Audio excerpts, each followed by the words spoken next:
Okay, hello everyone. This is Dee Houston. Again, I am the Summer Food Service Program Specialist for Oklahoma State Department of Education Child Nutrition Programs.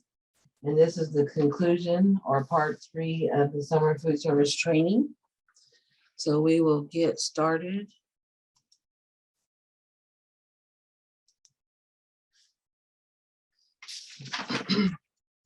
Sponsors must keep complete and accurate records to substantiate the number of program meals they submit on each claim for reimbursement, and the summer program funds are used only for allowable summer program costs. To justify claims for reimbursement, sponsors must maintain the following records: meal counts taken daily at each site, weekly and monthly consolidated meal counts, program operating costs including food and other costs, program administrative costs including labor and supplies, funds accruing to the program, timesheets and payroll records, mileage logs, receipts, and records that document training, site visits, and site reviews. All sponsors must use daily site meal count record forms in order to document the number of program meals they have served to children. The sponsor must provide all necessary record forms to the sites. Site supervisors are then responsible for keeping the records each day. The site personnel must complete the records based on actual counts taken at each site for each meal on each day of operation. Site personnel monitors must understand the importance of accurate point of service meal counts. Only complete meals served to eligible children can be claimed for reimbursement. Therefore, meals must be counted at the actual point of service. Counting meals as a point of service also allows site personnel to ensure that only complete meals are served. A single slash through each number as the child passes through the line with a complete meal is the correct method of documenting the meal count. Marking through the entire line of numbers with one single mark is not acceptable. Weekly and monthly meal consolidation forms are included on the website under forms or under record keeping forms. Site personnel must be sure they record all required counts. These counts should include the number of meals delivered or prepared by type, breakfast, snack, lunch, or supper. Requirements for vending meals or meals delivered from a central kitchen are located in the USDA Administrative Guidance for Sponsors. Delivery receipts of meals or food, if delivered with time and temperature upon delivery, must also include number of components and quantity of meals. The delivery receipt form must be signed by the site supervisor and the delivery driver. Must include these counts should include the number of temperature of meals at time of service, complete first served meals to children by type, complete second meals served to children by type if the sponsor allows, excess meals or meals left over and what is done with leftovers, non-reimbursable meals like a drop tray, etc., meals served to program adults, if any, and meals served to non-program adults, if any. Sponsors should collect the site records at least every week. They may have their monitors pick up site reports on designated days, or the site supervisors may be asked to mail the records to the sponsor's office. When they collect the site records, sponsors should check for the site supervisor's signature. Any sponsor serving vending meals must be sure the figure entered as the number of meals delivered on the site record is the same as that entered on the vendor's report. If there is any discrepancy between the numbers, the sponsor should immediately contact the vendor and site supervisor and resolve the problem. The sponsor should make a permanent note of the discrepancy as well as the action taken to resolve it. A daily meal count form is located on our webpage under record keeping forms. Sponsors must seek approval from the state agency to use a different form. Consolidated weekly and monthly meal count forms are located also on the webpage under record keeping forms. These forms must be used unless prior approval has been granted to use other forms. Operating costs are allowable costs incurred by the sponsor for preparing and serving meals to eligible children and program adults. These costs include but are not limited to costs of food used, labor, non-food supplies, and space for the food service. Rural sites may include costs that are directly incurred in transporting children from rural homes to rural food service sites and cost of delivery of food from central kitchen to food service sites. All costs must be fully documented and they must represent actual program costs. Administrative costs are costs incurred by the sponsor for activities related to planning, organizing, and administering the program. Generally, these activities may include preparing and submitting an application for participation, including a management plan containing budgets of operating and administrative costs and staffing and monitoring plans. It also may include establishing the eligibility of open or restricted open sites by collecting school or census tract data or family income eligibility forms for closed enrolled sites to determine if 50% or more of the children are eligible. For camps, determine the number of children eligible based on a review of family size and income forms, attending training provided by the state agency, hiring and training site administrative personnel, visiting sites, reviewing and monitoring operations at sites, and documenting these visits and reviews, preparing and submitting a plan for the invitation to bid when the sponsor wants to contract with a food service management company, preparing procurement process for purchase of food and supplies and maintaining documentation of how companies were elected, preparing and submitting claims for reimbursement, and performing other activities that are necessary for planning, organizing, and managing the program. Generally, costs incurred for administrative activities include labor costs for administrative activities, rental costs for offices, office equipment and vehicles, vehicle allowance and parking expenses, office supplies, communications, insurance and indemnification, audits, and travel requires mileage logs and gas receipts. And the vehicle allowance doesn't allow you to purchase a vehicle with summer reimbursement funds, but you can purchase like the fuel for a vehicle if you're delivering meals or picking up children and taking them to your site for meals. Records must be maintained that document the amount and purpose of all administrative and operational costs attributed to the summer program. For example, time and attendance records must be kept to document labor costs. Examples of forms that and records that must be kept are mileage logs, signed time reports, summary of administrative expenses, a worksheet, and instructions for documenting administrative costs, and signed delivery receipts from vendor with temperature of food at delivery, receipts for non-food items. Sponsors must be able to account for the receipt, obligation, and expenditure of all summer program funds. However, this does not mean that sponsors are required necessarily to maintain summer program funds in a separate bank account from other institution expenditures. Bank statements may be requested during the review, and sponsors must be able to ensure that all summer program reimbursements are being used solely for conducting nonprofit food service operations. When an institution's total food service is not conducted principally for the benefit of its own summer program participants, the non-program and program components of the food service operation must be tracked separately. Through this separation, institution must ensure that the summer program nonprofit food service program component does not support any non-program food service activities such as vending or catering operations or adult meal services. Funds accruing to the food service include all funds received from federal, state, local, and other sources, except program advances or reimbursement payments received from the state agency. These funds must be designated specifically for the summer program. Records reflecting income may include deposit records, voucher stubs, or receipts. Additional records that must be kept by the sponsor include the following: training records. Sponsors must keep records that document dates of training for all site administrative personnel, which includes volunteers, attendance at each training session by having all attendees sign an attendance form, and topics covered at each training session. Site visit records. Sponsors must be able to document that they have met their monitoring requirements. Monitors must submit a report for pre-operational site visits during the first 2 weeks of operation, site visits throughout the summer. And again, like I mentioned in other training PowerPoints, any form you need is on our website. Monitors must submit a review report form for each site review during the first 4 weeks of program operations and for site reviews throughout the duration of the program. This form will contain much of the same information as the site visit form, plus information concerning meal preparation and delivery schedules, the quality and accuracy of site records and record keeping, the regular adjustment of meal orders, and whether changes are made in menus.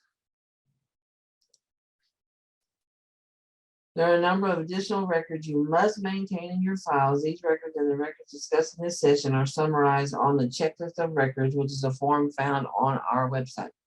Sponsors must maintain all records for 3 years after the end of the fiscal year of operation or longer if required by the state agency. These records must be accessible immediately to federal and state personnel for audit and review purposes. Further, these records can be disposed of only after 3 years if there are no unresolved audit findings or the program is not under investigation.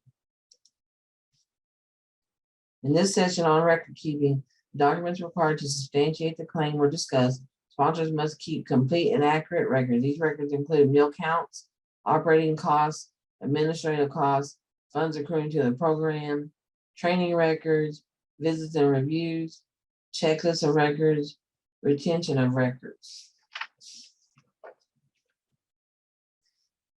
Okay, now we're going to move on to the second PowerPoint slide section for this Part 3 training. And we're going to be talking about the administrative review.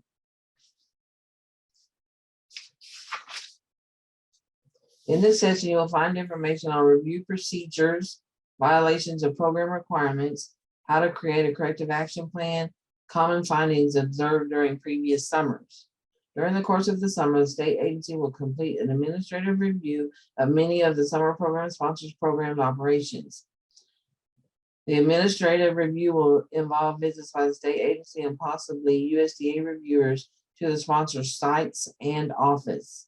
The reviews are designed to ensure that a sponsor's overall program is operating according to requirements and to provide technical assistance to a sponsor if there are questions about program operations. These reviews are an important part of the state agency's responsibility to ensure the integrity of the program. So just FYI, those of you that don't know, we come out and we have to do administrative reviews on you all, but we also have administrative reviews done on us by the USDA. So that's why we have to maintain that you're keeping everything up to par and you're keeping records and everything, because then we have to show that we have maintained that with you, and then they go through our records and everything when we have reviews. The state agency review of the site operations will involve observing the meal service operations and the record keeping at the site. A review at the sponsor level will include how the claim for reimbursement is assembled and a review of the records maintained by the sponsor. Regardless of the specific administrative review procedures, all sponsors must make their records immediately available for the state agency's review and must implement all corrective actions recommended by the state agency reviewer. The results of an administrative review may affect the amount of reimbursement a sponsor will receive. Violations of program requirements may result in withholding or recovery of reimbursements, temporary suspension, or termination and disqualification from future program participation. Program violations include but are not limited to failure to maintain adequate site or sponsor records, failure to adjust meal orders to conform to changes in site attendance, failure to have a trained site supervisor at each site during meal service, serving meals that do not include all required components or correct quantities, serving more than one meal to a child at one time, children eating complete meals off-site, claiming meals that were not served to eligible children, continued use of food service management companies or commercial meal vendors that violate health codes, submission of false information on the state agency, use of program funds for unallowable costs, failure to return excess advance payments to the state agency, not adhering to competitive bid procedures, and non-compliance with civil rights laws and regulations. During previous summers, the state agency conducted administrative reviews and identified the following areas as findings: failure to maintain adequate records, failure to meet meal pattern requirements, failure to report sites to the health department and request health inspections, failure to conduct document site monitoring visits, failure to conduct point of service meal counts, failure to provide training to site personnel, failure to comply with civil rights requirements, and failure to meet meal service requirements. Any sponsor denied participation in the program or denied program payment may request a hearing by an official other than the one directly responsible for the original determination. At the time of the denial, the state agency will tell the sponsor whom to contact for an appeal. The following state agency actions may be appealed: denial of a sponsor's request for an advance payment, denial of a sponsor's claim for reimbursement, except on decisions made by FNS with respect to late claims or upward adjustments, termination of a sponsor or site's participation in the program, denial of a sponsor's site application, if applicable, denial of a food service management company's application for registration or the revocation of a food service management company's registration, claim against a sponsor for remittance of a payment, and refusal by the state agency to forward to FNS an exception request by the sponsor for payment of a late claim or a request for an upward adjustment to a claim. If applicable, denial of a food service management company's application for registration or the revocation of a food service management company's registration, claim against a sponsor for remittance of a payment, and refusal by the state. Oh, I already said that one. I apologize for that.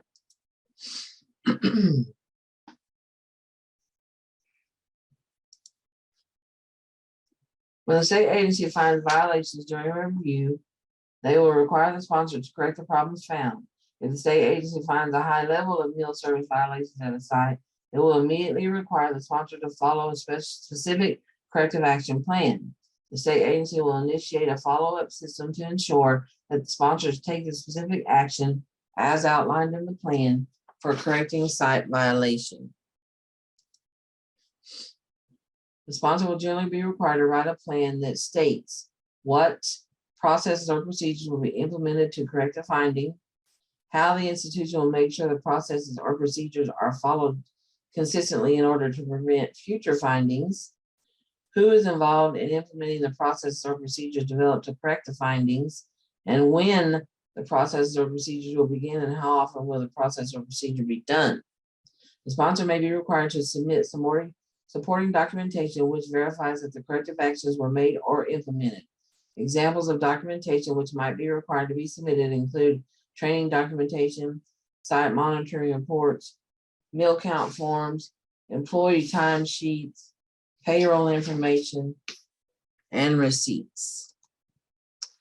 And so this concludes this section of this training part 3.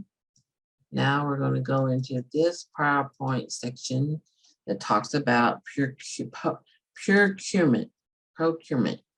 Sorry, that's a word that I have fun with. Okay.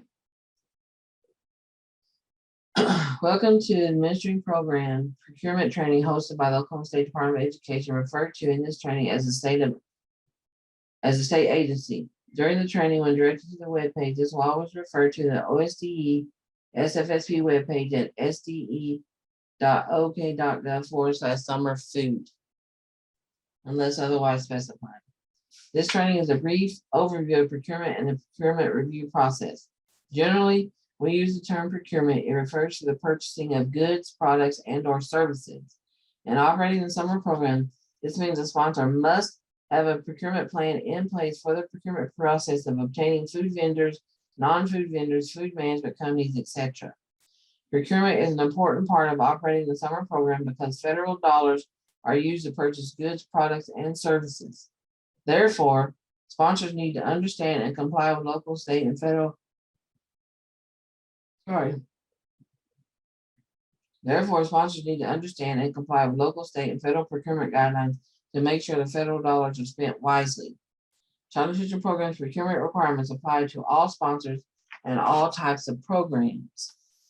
To reiterate on that, on the website that I've mentioned in most of these PowerPoint sections or these trainings, on our website, you can find trainings for procurement. It's not a required training, but it's a highly recommended training, just so to make sure you are doing your procurement in the right way. If you are a school district, you should already have a procurement plan in place, in a written procurement plan, and you need to get a copy of that and have that in your summer records.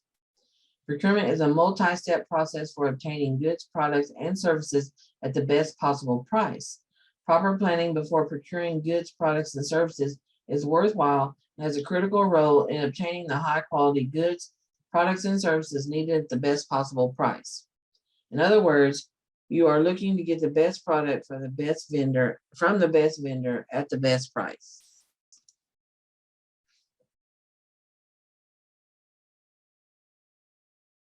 The United States Department of Agriculture requires that all purchases made by the summer program, whether funded entirely or in part with child nutrition funds, be conducted in accordance with all federal procurement requirements. Procurement may help sponsors save money in the purchase of goods, products, and services. An important principle is that a good procurement is a competitive procurement. All procurement transactions must be conducted in a manner that provides free and open competition. Free and open competition means that all suppliers are playing on a level playing field and thereby have the same opportunity to compete. Fairness and integrity in all aspects of the procurement process are critical to achieving free and open competition.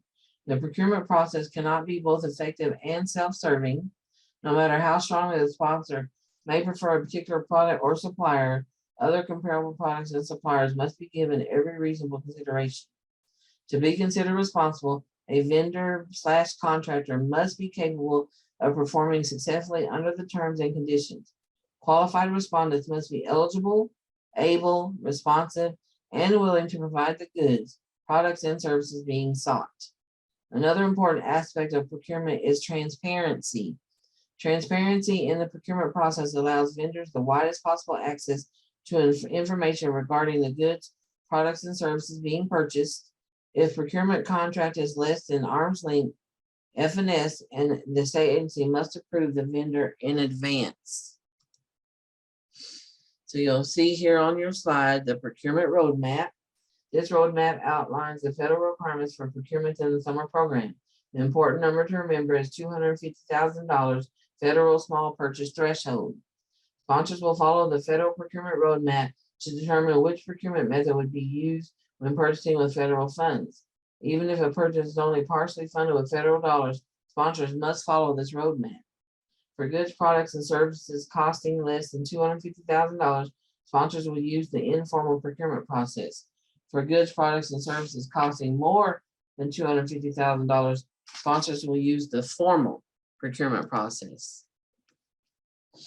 An informal procurement process, also known as small purchase procedures, are those relatively simple and informal procurement methods for securing services, supplies, or property that may be used when the estimated total cost falls between the federal small purchase threshold of $250,000. These procurements may be completed by using telephone, fax, email, printed advertisements, internet, and even in person to obtain as many quotes, at least 3, that will allow for competition. The quotes must be documented by saving the submitted or collected information and your notes and comparing prices and the reasons as to why you selected the vendor/contractor. The micro purchase method applies to the purchased goods, products, and services when the aggregate dollar amount does not exceed $50,000. These purchases may be awarded without soliciting competitive quotes if the sponsor considers the price reasonable and must be equitably distributed among qualified suppliers. For example, a sponsor must not make all purchases from one source. Rather, the sponsor must make purchases from all qualified sources equally.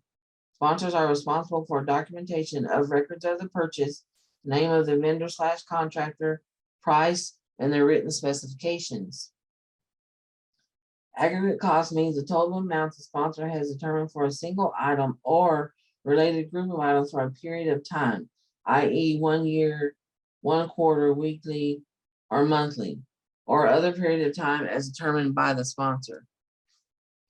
The formal procurement method is for purchases over $250,000.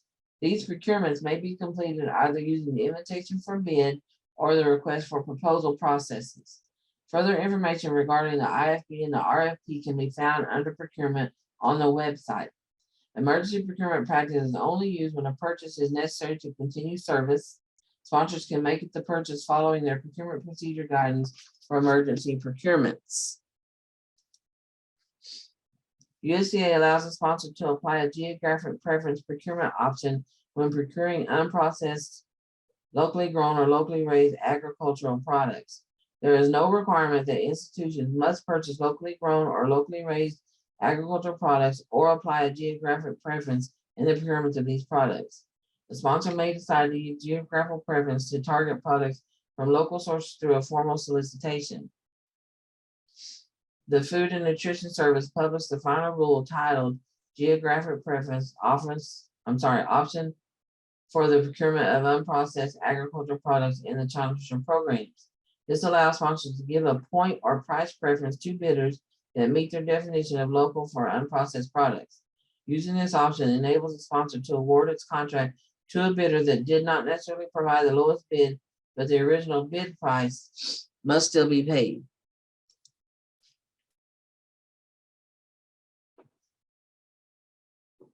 As a summer program sponsor receiving federal funds, the organization must have and follow a written procurement plan outlining their organization's program-specific procurement rules in accordance with federal and state regulations. So what is it? A procurement plan typically identifies what is to be done, who is to do it, when it will be done, and how it should be done in plain language. Now let's discuss some key areas that must be in your procurement plan. Sponsors must delegate purchasing authority to specific positions. Individuals in these positions are responsible for ensuring applicable procurement procedures are followed. The procedure will also include a code of conduct that states specific guidelines and limitations for employees' actions during the procurement process. In your procurement plan, you will also need to include a policy regarding conflicts of interest, which includes procedures for disclosing and addressing any potential or actual conflicts. Sponsors are required to prevent conflict of interest in the procurement of goods, products, and/or services to ensure free and open competition. Another key point in your procurement plan is to list your simplified acquisition threshold and procurement method for informal and formal procurement. A procurement plan ensures that all purchases made with federal funds are handled fairly and in a manner that encourages full and open competition and provides justification for using either the informal or formal procurement methods or the reasons for selecting the vendor/contractor. Procurement ethics. State agencies and child nutrition program operators are required to write a code of conduct to govern the performance of employees and sponsors engaged in procurement. These written standards must prohibit employees from soliciting gifts and other incentives from prospective contractors, and also prohibits employees from participating in the selection, award, or administration of any contract to which they have a personal or financial connection. The code of conduct must also provide for disciplinary action to be applied in the event the standards are violated. All sponsors are encouraged to use the services of small and minority businesses and women's business enterprises and should consult local and state authorities.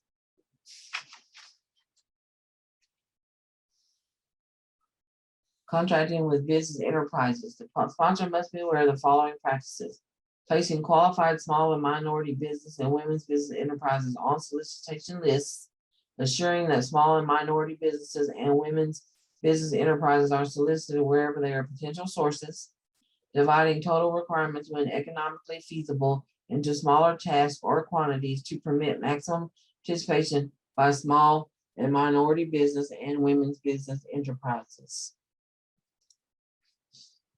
Establishing delivery schedules where the requirement permits, which encourage participation by small and minority business and women's business enterprises, using the services and assistance as appropriate of such organizations as the Small Business Administration and the Minority Business Development Agency of the Department of Commerce, and requiring the prime contractor, if subcontracts are to be let, to take the affirmative steps listed in these slides.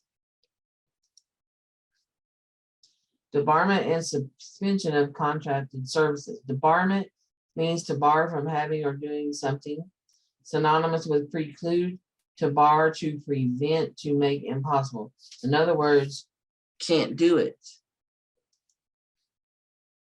Prior to contracting, sponsors must ensure a contracting entity or person is not debarred or suspended from federal assistance programs or activities, which include food service management companies, unitized summer program meals, meal delivery services, individuals providing service on contract, consultants, temporary employment services, site supervisors. It is your responsibility as sponsor to check the National System for Award Management, which is SAM, and the website is www.sam.gov here on your slide. And when you go in, you'll get to this area and you enter the name of the business.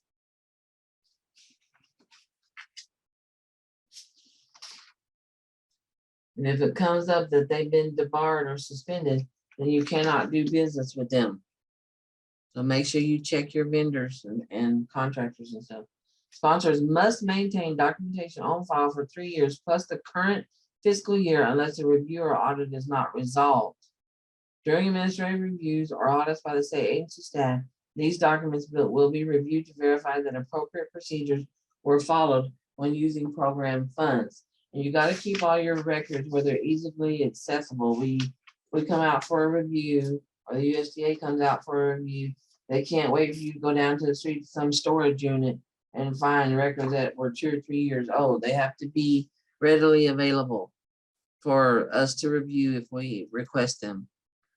Okay, so now we're going to the very last PowerPoint section of the summer program training.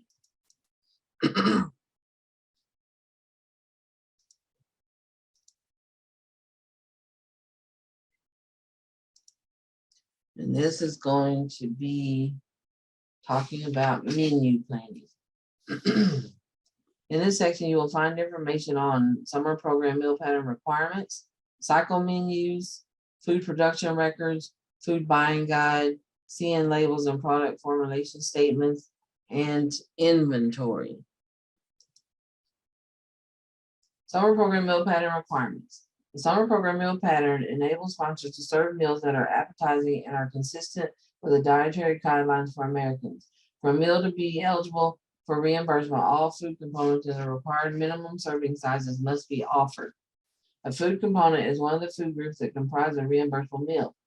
Sites must always offer the food components that comprise a reimbursable meal in at least the minimum required amounts. So if they say you must serve 8 ounces of milk at your breakfast and lunch or supper, then you must serve 8 ounces of milk. You can't serve anything less. You can serve them more, but they have minimum means they must have at least the 8 ounces, okay? Or whatever the requirement is. A food item is a specific food offered within the food components comprising a reimbursable meal. All food components that make up a reimbursable meal should be served to each child all at the same time, plated together. Because teenagers have greater nutritional needs, sponsors may serve larger portions to older children. Like I said, you can serve more than the minimum requirements, but you cannot serve less. And again, I'm sure it'll say it in here somewhere, but the summer meal patterns are on our website. A breakfast meal must contain 1 serving of milk, 1 serving of a vegetable or fruit or full strength juice, and 1 serving of a grain or a bread. A meat or meat alternate is optional. Lunch or supper must contain 1 serving of milk, 2 or more servings of vegetables and or fruits, 1 serving of grain or bread, and 1 serving of meat or meat alternate. And a snack must contain 2 food items from different components. However, juice cannot be served when milk is served as the only other component, because you cannot serve just juice and a milk to the kids and say it's a snack. Cycle menus, very important. You must keep cycle menus, or some of you know them as production records, but you must keep them. We will ask to see them. Cycle menus. A cycle menu is a set of planned menus that are repeated in the same order for a period of time, usually 4 weeks. However, due to the brevity of some of the summer programs, a sponsor may opt to repeat a 2-week cycle menu. Like I mentioned earlier on in one of the training parts, you can repeat your menu weekly, you can repeat your menu every 2 weeks, or you can repeat it monthly. But remember, you must submit a month's worth of menus to me as part of your application process. The menu is different every day during the cycle. A cycle menu offers variety and is flexible to allow for substitutions. Meal production records. Oklahoma State Department of Education Child Nutrition Programs requires meal production records to be maintained on a daily basis as part of the record keeping requirements. The meal production form has been included in your forms packet located on our webpage under record keeping forms. The use of this form not only assists the state reviewer in conducting administrative review, but is also beneficial in preventing serious findings during the AR that could result in a seriously deficient status of program operations. It is a valuable document in assuring the sponsor is meeting meal pattern requirements and serving sizes. It can also be useful to the sponsor as a reference tool in purchasing food when repeating menus.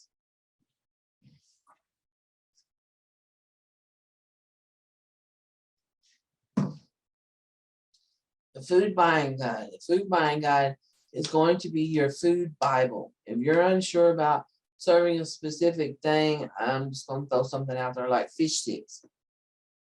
You must click in the food buying guide. And if you can't find an acceptable fish stick, then you cannot serve it, because then it's not going to be an item that is accepted to be reimbursable. The food buying guide has been designed to help determine quantities of food to purchase for use in preparing meals for children. Again, a link to the food buying guide is on our website, and you can download it to your phone. You can download it to your desktop for easy reference. This guide contains a wealth of information that will help with crediting foods and can assist with planning meals and purchasing foods that meet the requirements of the Summer Food Service Program. In addition, the food buying guide can provide ideas for adding new foods to your menus and may also help in developing bid specifications. And again, like I said, the food buying guide may be used whether preparing for a small gathering of children or a large group. Whether serving 10 or 1,000 meals, the concept is the same. Will the meal meet requirements for the appropriate child nutrition program? How many servings will you get for a specific quantity of food? What quantity of the raw product will provide the amount of ready-to-cook food called for in a recipe? How much food will you need to buy? These are multiple different things that the food buying guide is going to help reference you to and help you pick your or choose your menus and what you need to purchase for your menu. The food buying guide is divided into 7 sections and an index. Actually, it's 8 sections. I apologize, I haven't changed my slide because they have divided the vegetables and fruit. So it's introduction, meat alternates, vegetables its own group, fruits is its own group, grains and breads, milk, other foods, and appendices. Oh, I'm sorry. So I did jump the gun. I'm telling you here. The vegetables fruit section has recently been divided due to changes in meal patterns for schools. Therefore, 2 sections, one of fruit and one of vegetables, are part of the guide rather than the one combined.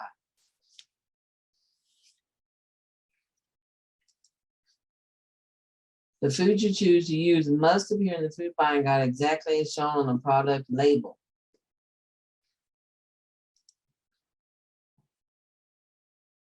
Oh, sorry, I jumped my gun, I think. Nope. Next slide.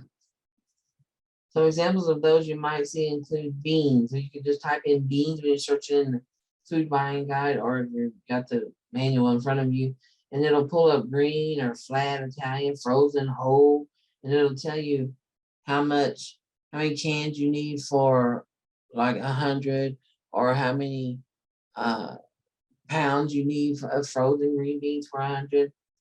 And also with chicken or potatoes, these are different examples. If you just type in potatoes, it's going to pull up French fries, frozen, shoestring, straight cut, low moisture, mashed.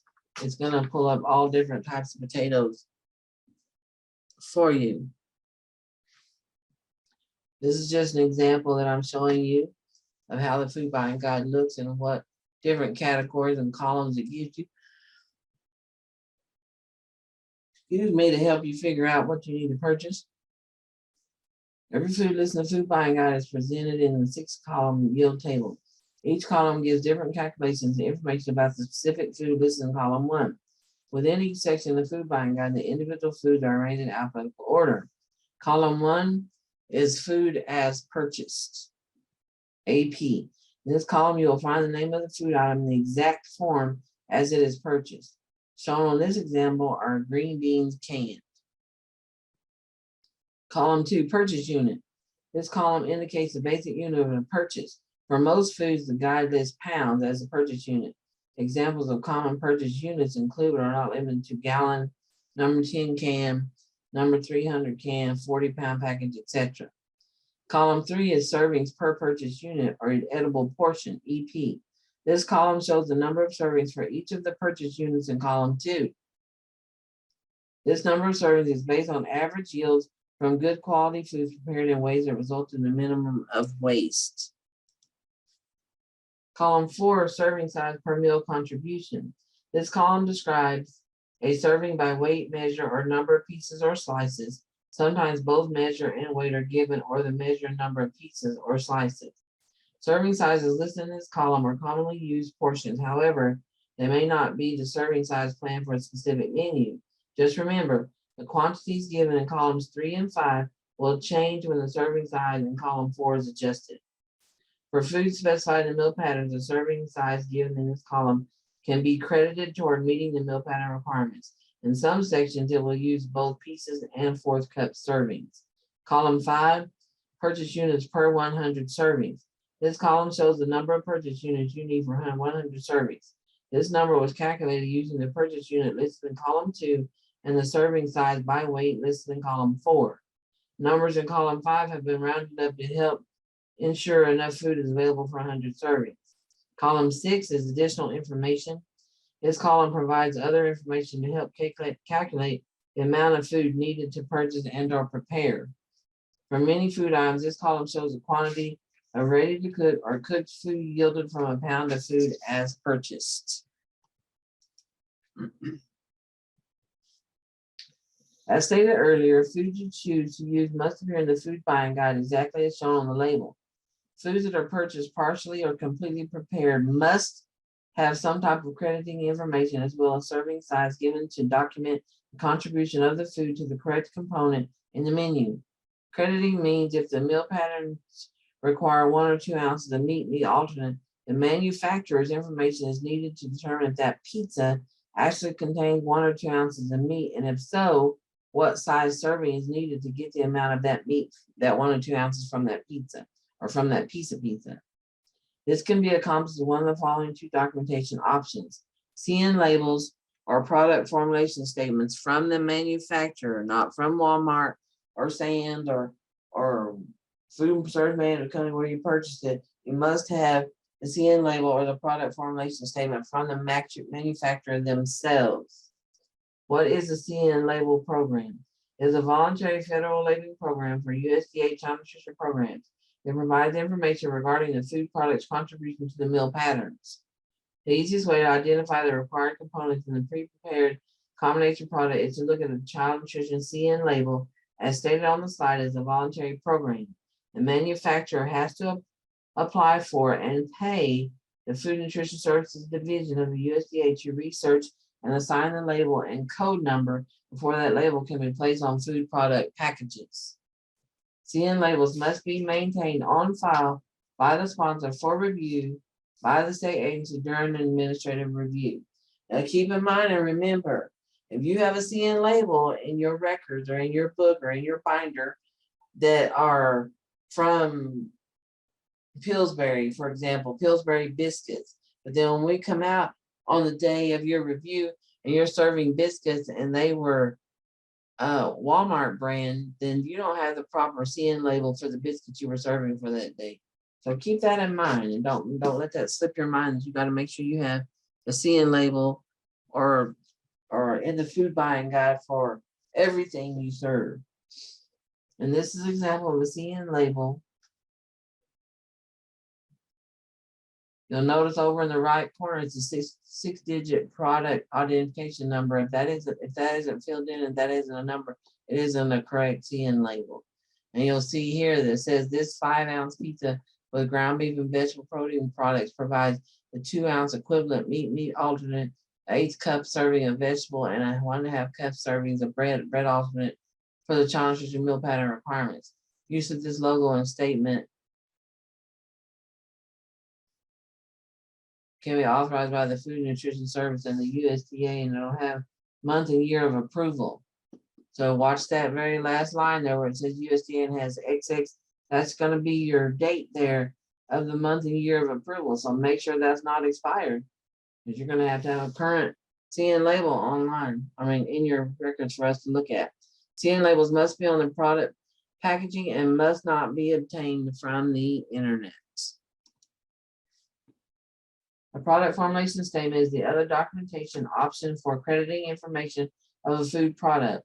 This document must come from the manufacturer, like I mentioned before, not the vendor, not the salesperson, or the internet.